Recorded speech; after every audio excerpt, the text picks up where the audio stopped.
गंगा जन्म की कथा। पर्वतराज हिमालय की अत्यंत रूपवती, लावण्यमयी एवं सर्वगुण संपन्न दो कन्याएं थीं। सुमेरु पर्वत की पुत्री मैना इन कन्याओं की माता थीं। हिमालय की बड़ी पुत्री का नाम गंगा तथा छोटी पुत्री का नाम उमा था। गंगा अत्यंत प्रभावशाली और असाधारण दैवी गुणों से संपन्न थी।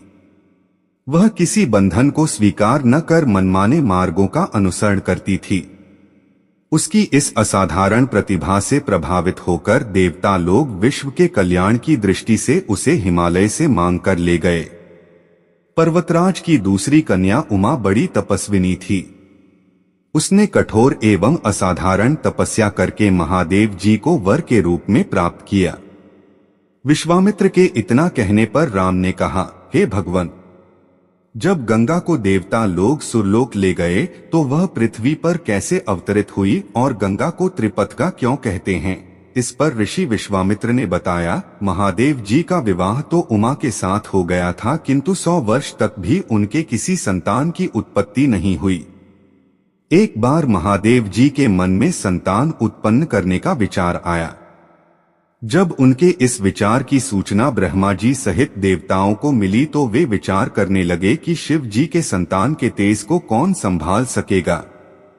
उन्होंने अपनी इस शंका को शिव जी के सम्मुख प्रस्तुत किया। उनके कहने पर अग्नि ने यह भार ग्रहण किया और परिणामस्वरूप अग्नि के समान महान तेजस्वी स्वामी कार्तिकेय का जन्म हुआ। देवताओं के इस षड्यंत्र से उमा के संतान होने में बाधा पड़ी तो उन्होंने क्रुद्ध होकर देवताओं को शाप दे दिया कि भविष्य में वे कभी पिता नहीं बन सकेंगे। इस बीच सुरलोक में विचरण करती हुई गंगा से उमा की भेंट हुई। गंगा ने उमा से कहा कि मुझे सुरलोक में विचरण करत हुए बहुत दिन हो गए हैं। मेरी इच्छा है कि मैं अपनी मातृभूमि पृथ्वी पर विचरण करूं। उमा ने गंगा आश्वासन दिया कि वे इसके लिए कोई प्रबंध करने का प्रयत्न करेंगी।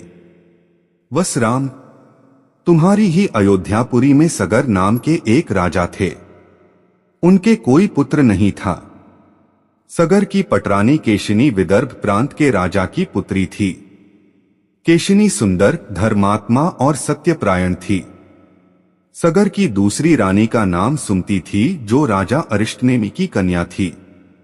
दोनों रानियों को लेकर महाराज सगर हिमालय के भृगुप्रस्रवण नामक प्रांत में जाकर पुत्र प्राप्ति के लिए तपस्या करने लगे।